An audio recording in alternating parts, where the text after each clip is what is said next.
Ju përshëndes nga lajmet e mesditës këtu në Top Channel, ju njoh me titujt kryesor. Shqipëria feston sot 113 vjetorin e pavarësisë. Vlora mblodhi krerët e shtetit për ngritjen e flamurit. Qytetarë nga të gjitha trevat po festojnë në Vlorë këtë ditë të shënuar.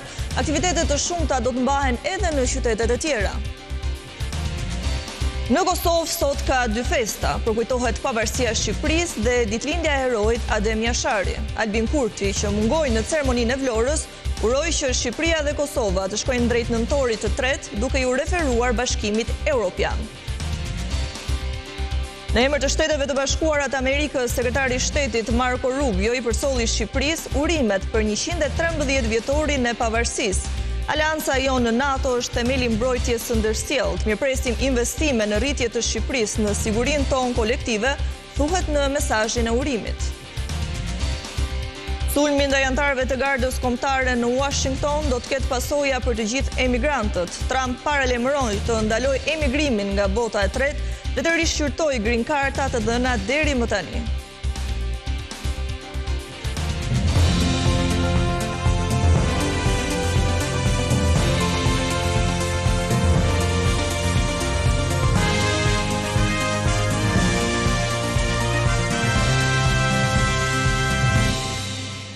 Sot kombi shqiptar feston 113 vjetorin e shpalljes së pavarësisë dhe krijimit të shtetit modern shqiptar. 113 vite më parë, një grup patriotësh pati nguximin dhe dëshirën e flakt për të krijuar shtetin shqiptar në një kohë të errët për të gjithë Europën dhe në kohë luftrash. Në këtë ditë të shënuar, Top Channel uron të gjithë shqiptarët kudo në botë gëzuar ditën e flamurit. Me këtë rast në Vlorë është zhvilluar një ceremoni ku morën pjesë liderët politik nga Shqipëria dhe Kosova. Le ta ndjekim pak çaste.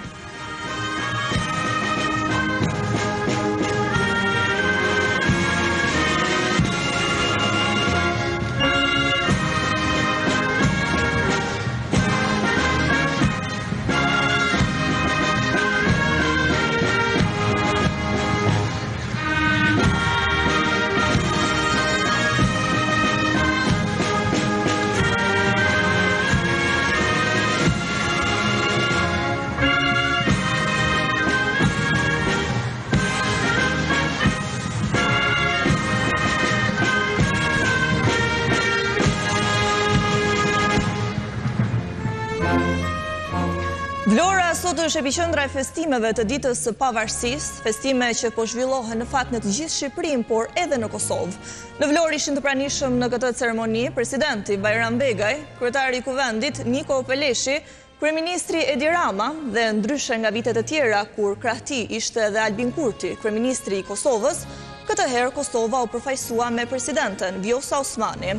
Pas nderimit me himnin e flamurit, në sheshin e flamurit para monumentit kushtuar pavarësisë, janë vendosur edhe kurora me lule.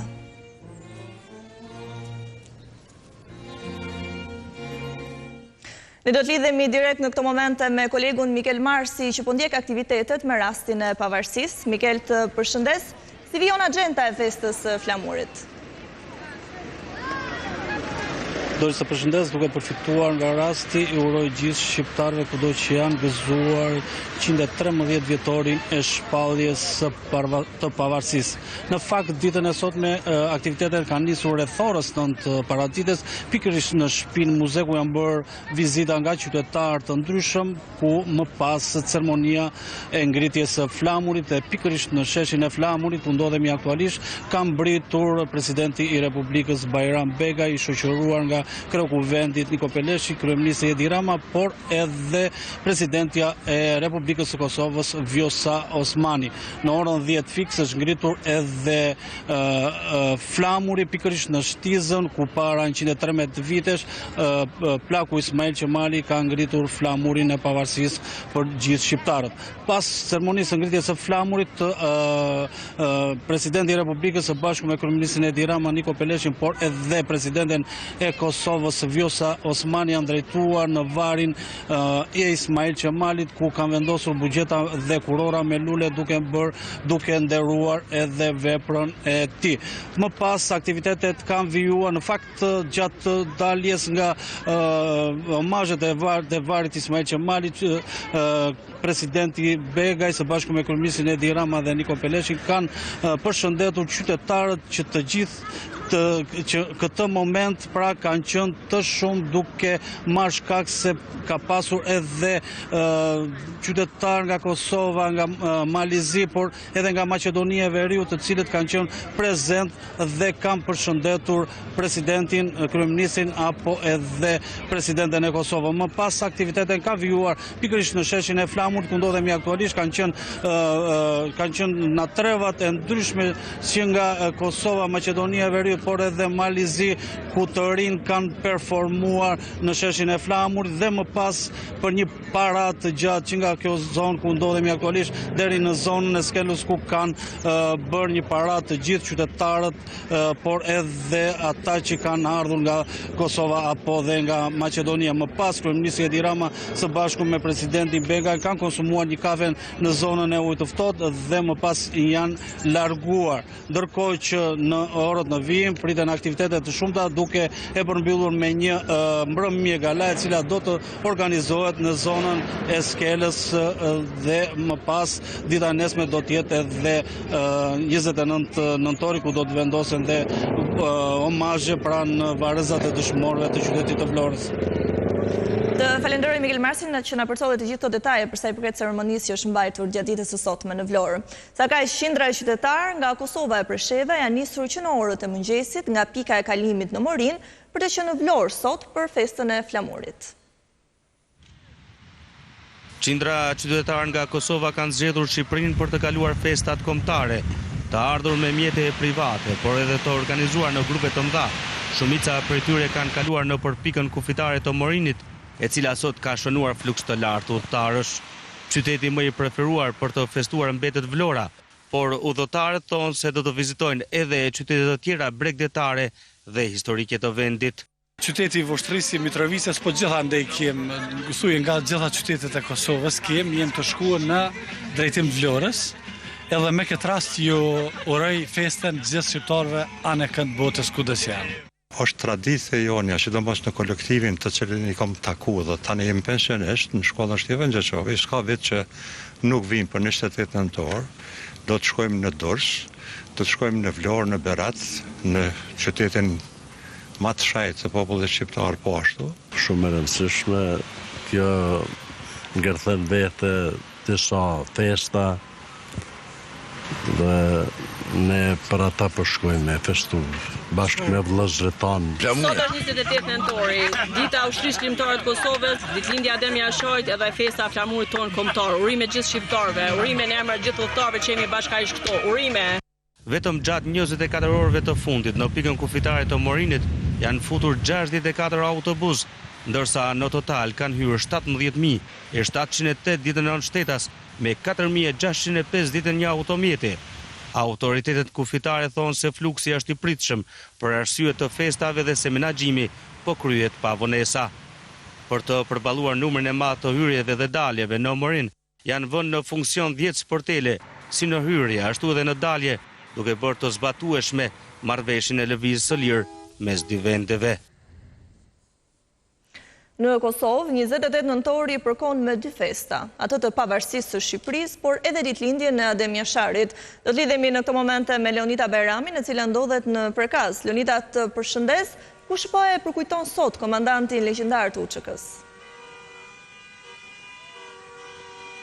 Përshëndetje edhe për juve nga Prekazi i lavdeshëm aty ku u nis gjithçka për luftën për liri u dha shembulli i sakrificës sublime për lirinë e popullit shqiptar të Kosovës. Natyrisht mbetet simbolika kryesore e 28 nëntorit nderimet pranë varrezave të familjes Jashari, ku tashmë është kthyer edhe në nderime shtetërore.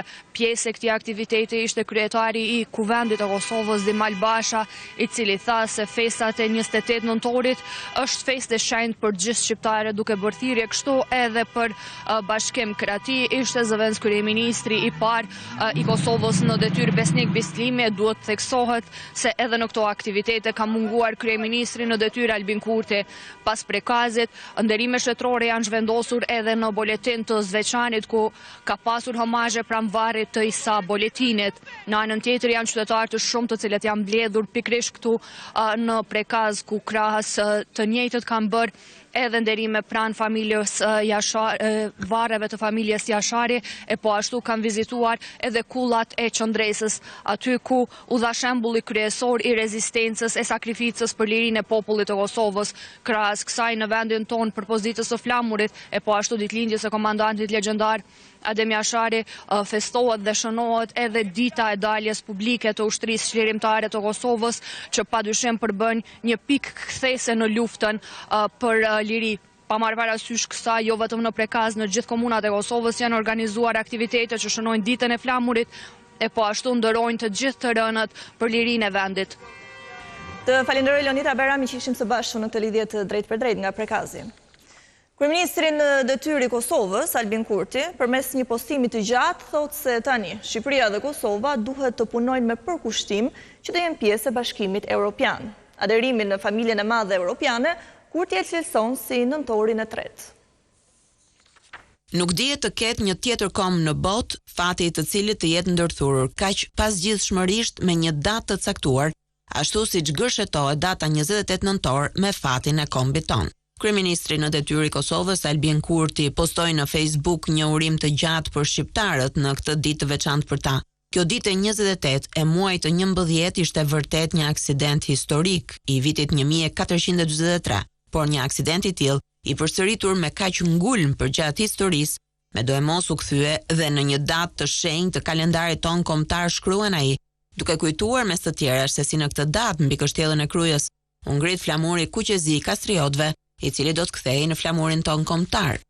Kështu nisi rrugtimi i nëntorëve tan, që erdhen dhe u lidhen si hallkat e një zinxhiri të pashkëputshëm, duke shënuar jo vetëm datë kalendari, por edhe rrugën e lirisë son. Pas shumë shekush, më 28 nëntor 1912, ky flamur u ngrit prapë në Vlorën e Labërisë, ku shpall mëdhëtia e Shqipërisë së sotme administrative. Ky ishte nëntori ynë i dytë. Në po këtë datë, në vitin 1955, në kullat e Jasharëve në Prekaz, lindi kryekomandanti UÇK-s, Adem Jashari, njeriu që do të vijë në ballë të luftës për lirinë e Kosovës. Po ashtu më 28 nëntor të vitit 1997, UÇK-ja për herë të parë doli publikisht për t'ia bërë me dije botës se ky popull ishte i gatshëm të bënte çdo lloj flijimi dhe nuk do të ishte dorë kurrë nga lufta për liri.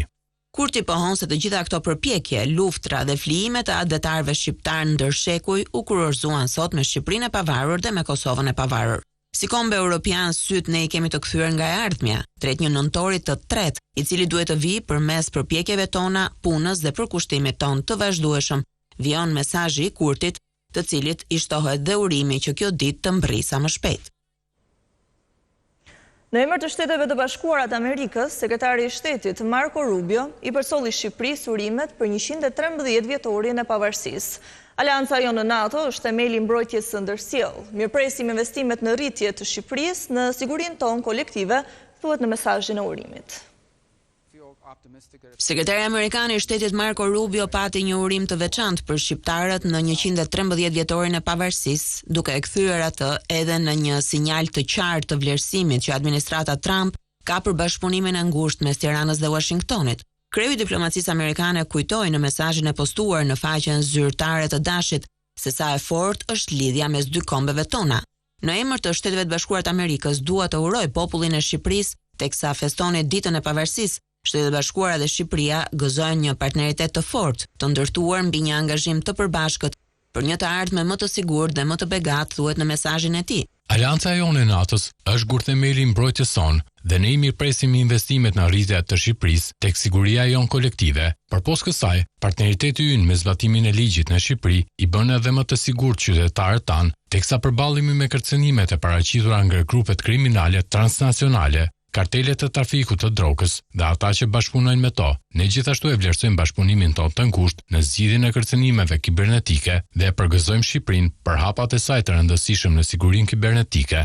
Kreu i Dashit thekson më tej në mesazhin të ngrohtë drejtuar shqiptarëve se e presin me padurim zgjerimin e bashkëpunimit në fushën e sigurisë, lidhjeve ekonomike dhe miqësisë së qëndrueshme me vendin tonë. Në qytetin e Shkodrës u shtrua mbrëm sofra shkodrane, të cilën e nderoi edhe presidenti Osmani. Ne do të shkojmë tani live me Klodian Zhivani, të cilin e përshëndes. Klodian, si po festohet sot në Shkodër, pas një atmosfere mjaft të bukur edhe mbrëm? Faktikisht në Shkodër festimet kanë nisur që prej ditës së djeshme, ku e pranishme ishte edhe presidenti i Kosovës Vjosa Osmani. Fillimisht ajo takua me kryebashkiakun Benet Beci, e më pas morën pjesë në sofrën e pavarësisë, e para organizuar në Shkodër, një mënyrë e veçantë të festuari, të shoqëruar edhe me një koncert të këngëtarëve shkodran, por edhe nga Kosova. Ndërkaq gjatë ditës së sotme festimet kanë nisur në orën 10 me ngritjen e flamurit pranë bustit të adetarit Luiz Gurakuçi. Më pas në qytet është zhvilluar një parad me pjesëmarrjen e figurave nga gjitha fushat. Në orën 11 janë vendosur kurora me lule dhe është zhvilluar edhe ceremonia pranë memorialit Isa Boletini. Ndërkaq gjatë ditës së nesme janë planifikuar sërish aktivitete në kuadër të festave të nëntorit. Të falenderoj Klodian Zhivani. 28 nëntori përkon me ditën kur Gjergj Kastriot Skënderbeu ngritim 1443 flamurin e kastriotëve në Krujë. Në Lezhë, qytetin ku prehet Skënderbeu, pati sot ceremoni festive. Virgjilda Deda na informon për më shumë. Virgjilda, të përshëndes, pres na thuash më tepër se si po festohet sot në Lezhë, aty ku edhe ti ndodhesh. Po në fakt, Doris, ashtu si që thatë edhe ju, edhe në Lezhën e Gjergj Kastriotit nisi mëngjesin e sotëm festimet për datën 28 nëntor, ku pranë busit të Skënderbeut u bë dhe një kërcim artistik nga fëmijët e qendrës kulturore Dendue Lazri të Lezhës për të vijuar më pas me ceremoninë zyrtari në pranë obeliskut, ku u bë në mënyrë simbolike ngritja e flamurit dhe u vendosën kurora me lule. Risia e 28 nëntorit në qytetin e Lezhës këtë vit ishte edhe banda e qytetit, e cila u rithemelua, nëse mund ta quaj të tillë, pas shumë vitesh, ku i dha një tjetër atmosferë kësaj dite të rëndësishme edhe për qytetin e Lezhës. Faleminderit Virgjilda Deda. Ndërsa me festimet në Elbasan, na njeh tani gazetarja jon Bruna Kërçyku. Bruna, të përshëndes. Mbrëm Elbasani ndryshoi kuqezi. Për sot çfarë mund të na thuash? Ju përshëndes, në fakt festa në Elbasan shënon kulmin e saj në 25 nëntor, si i pari qytet që shpalli pavarësinë dhe më pas i hapi rrugën shpalljes së pavarësisë në Vlorë në 1912. Mbrëm si edhe e pat nga pamjet që ne sollëm në studio e gjithë kalaja e Elbasanit, u ndriçua kuqezi duke dhuruar një atmosferë magjike këtu në qytet, ndërsa sot, ashtu siç besojnë në çdo qytet të Shqipërisë, ceremonitë zyrtare në nderim të datës së rëndësishme të shpalljes së pavarësisë u zhvillua në sheshin kryesor të qytetit, ku pushtetarë vendor e deputet gjithashtu nderuan datën e rëndësishme. Sot do të kulmojnë festimet me koncertin e madh festiv Dua më shumë Shqipërinë, i cili fton të gjithë qytetarët ta ndjekin në teatrin Skampa me këngë patriotike në nder të festave të nëntorit. Të falenderoj Bruna për gjithë informacionet e tua. Sa ka që edhe në Korçë ka sot aktivitete dhe fest. Ne do të lidhemi me Dorela Çulen. Dorela, të përshëndes, jemi së bashku. Çfarë mund na thuash për Korçën dhe për atmosferën festive aty? Ashtu si në gjithë vendin, edhe në Korçë nuk kanë munguar aktivitetet e 28 nëntorit. Dita ka nisur me ceremoninë që organizohet çdo vit pranë monumentit të luftëtarit kombëtar dhe banda frymore e qytetit ka interpretuar të gjithë repertorin e rastit, ku edhe përfaqësues të autoriteteve kanë vendosur buqeta me lule dhe kurora, ndërsa ajo që mbetet e veçantë për Korçën dhe që nuk mungon as 28 nëntor është pikërisht mesha e flamurit, e mbajtur në Katedralen Gjallja e Krishtit, ku hirësia e tij, Inzota Anastasi, ka përcjell urimet për këtë ditë, duke kujtuar kontributin e adetarëve dhe heronjve të vendit, e duke uruar që Shqipëria të jetë e pavarur në jetë të jetëve, siç është shprehur edhe ai. Sigurisht që atmosfera nuk i mungon qytetit dhe kanë qenë të shumtë ata që kanë ndjekur këto organizima. Të falenderoj Dorela Çulen.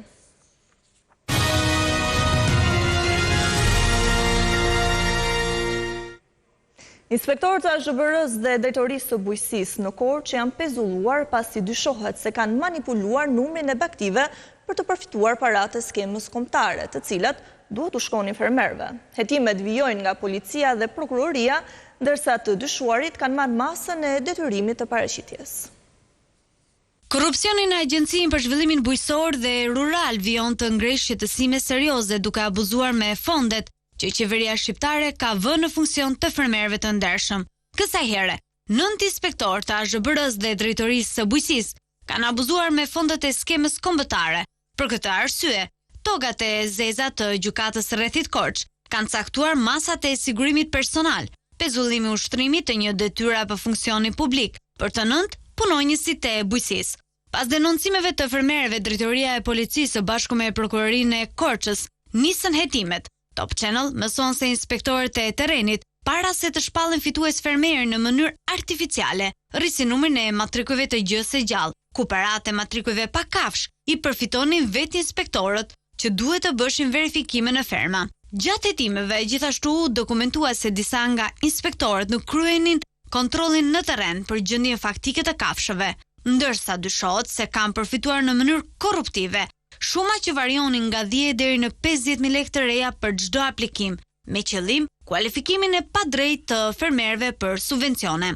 Konkretisht, 2 prej të pezulluarve, Andrea Mia dhe Julian Zgura, kishin si detyrë verifikimin e numrit të krerëve të gjës së gjallë në terren. Më pas, bësh likuidimi i fermerëve nëpërmjet skemës kombëtare në llogarinë bankare të fermerit. Buxhet ky që shpërndahet nga drejtoria e përgjithshme e AZHBR-s, që si titullare mban Ardita Kuçin. Por Top Channel mëson një tjetër detaj që përveç këtyre 9 emrave, është edhe një tjetër inspektor drejtorisë së përgjithshme i AZHBR-s, i përfshirë në skemën e korrupsionit, shtetasit me iniciale AB.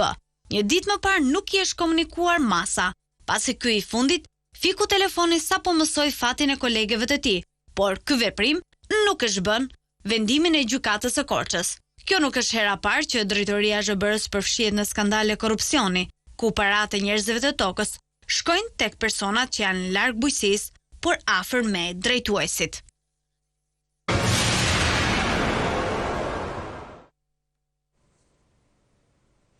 Sulmi ndaj anëtarëve të gardës kombëtare në Washington do të ketë pasoja për të gjithë emigrantët. Trump paralajmëron të ndalojë emigrimin nga bota e tretë dhe të rishqyrtojë green kartat e dhëna deri më tani.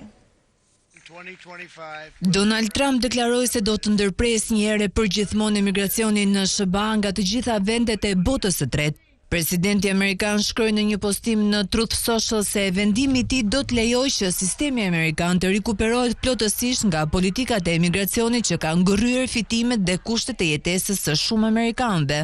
Shefi i shtëpisë së bardhë nuk dha më shumë detaje mbi planin e tij dhe nuk përmendi saktësisht vendet që do të preken. Më herët, ndërkohë presidenti amerikan udhëzoi Agjencinë Federale që mbikëqyr emigracionin e lishëm në Shtetet e Bashkuara të kryej një rishqyrtim gjithëpërfshirës të mbajtësve të kartës së gjelbër, të njohur ndryshe si green card, nga ato që administrata e tij cilëson si vende që për të përbëjnë shqetësim.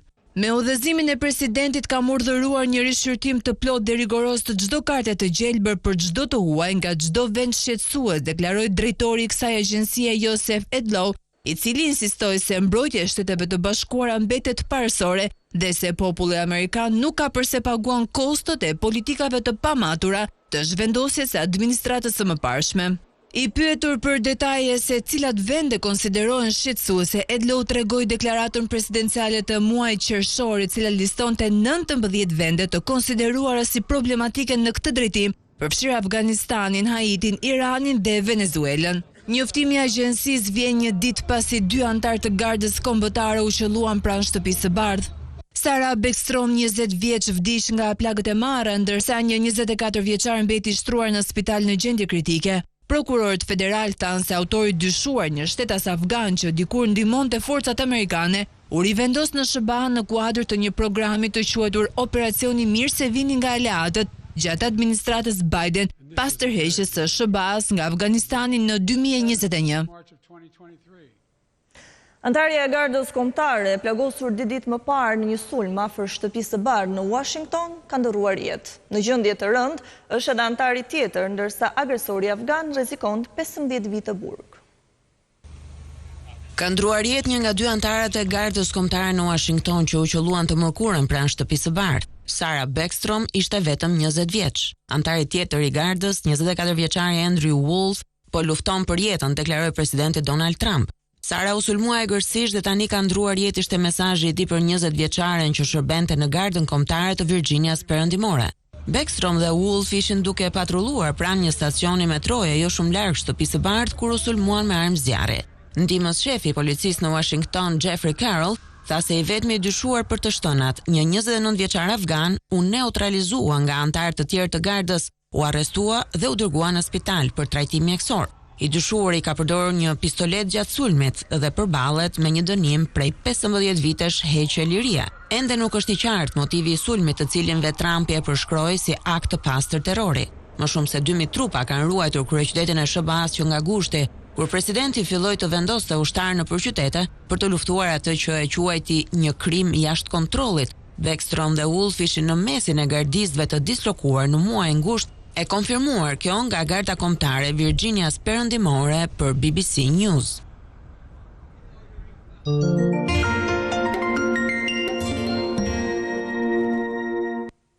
Tirana Art Weekend 2025 hapi edicionin e dytë me 33 ekspozita dhe aktivitete që sjellin 80 artistë nga rajoni dhe bota. Qendra e eventit është godina i ish të përndjekurve politik.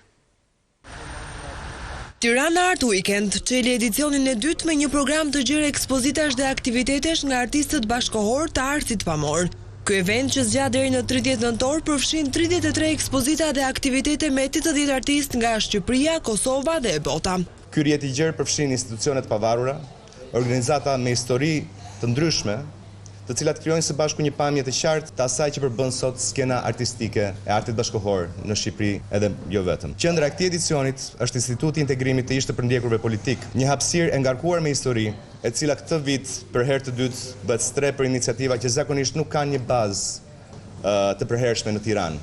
Në godinën e ish të përndjekurve në Tiranë, ekspozita e 19 artistëve e kuruar nga Arnold Braho është një rrugtim përmes veprave që trajtojnë fëmijërinë, diasporën dhe kujtesën.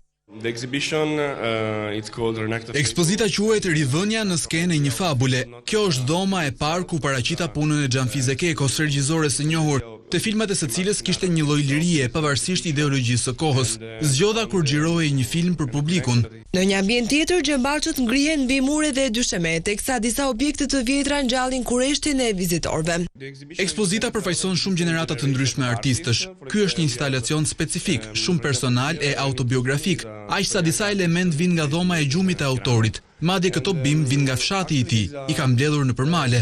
Nostalgji dhe përzierje emocionesh ngjallin këto krijime kontemporane që nisin me kujtimet e fëmijërisë.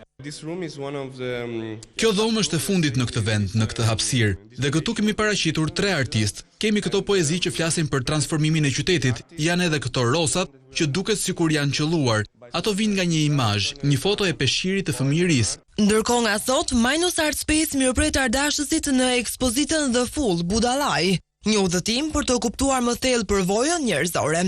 Art digital, instalacione, performanca, shfaqje dhe diskutime. Për 3 ditë me radhë, Tirana do të jetë qendra e artit bashkohor me aktivitete në disa institucione kulturore. Art në dru dhe histori. Ky punim i veçantë është realizuar me rastin e festës së pavarësisë nga Ergit Guda. Ergit Guda ka studiuar pikturë dhe është i apasionuar gjithashtu pas punimeve të drurit. Mjaftoi një segment i filmit Skënderbeu që artistin nga Elbasani ta frymëzonte të krijonte këtë tavolinë, hartë e Shqipërisë së Madhe, ndërsa të gjitha detajet tregojnë historinë tonë kombëtare. Nga të gjithë gjërat që ka kjo tavolinë, shpata është ka shumë rëndësi për mua. Sepse këtë shpatë ka korr shumë beteja, po me shpatën që i dha turku. Se më kam pyet gjithë se Skënderbeu ka pas dhe i shpatë drejt. Po kjo është tek varri në Lezhë. Edhe portreti siç e shikoni është pikturuar me bojra vaj nga unë, i kam vendosur kornizë të ketë vlerat e vet, pastaj dalim ke Ismail Qemali, pastaj aty poshtë është një lek dhe një pistolet. Pistoleta që ka pasmajt Isa Boletini dhe leku i shqiptarëve që ka qenë po nga Isa Boletini. Ju deshan 3 muaj punë dhe disa herë të rishihte filmin Skënderbeu për të krijuar edhe detajet më të vogla që artistin e mbushin me krenari e dashuri për Shqipërinë. Nuk kam deviju fare nga pjesa e historisë Shqipërisë, jam brenda kornizës. Shqipëria madhe duhet ishte realiteti, kjo hartë duhet të ekzistonte gjithmonë. Artisti thotë se kjo tavolinë do të qëndrojë në studion e tij, për t'i kujtuar gjithmonë se guri i rënd qëndron në vend të vet. Zemra më fort tek Shqipëria. Tek Shqipëria, ku do rafi tjetër? Kemi rritur në fund të lajmeve të mesditës, bashkë do të jemi sërish në orën 15, deri atëherë mirupafshim.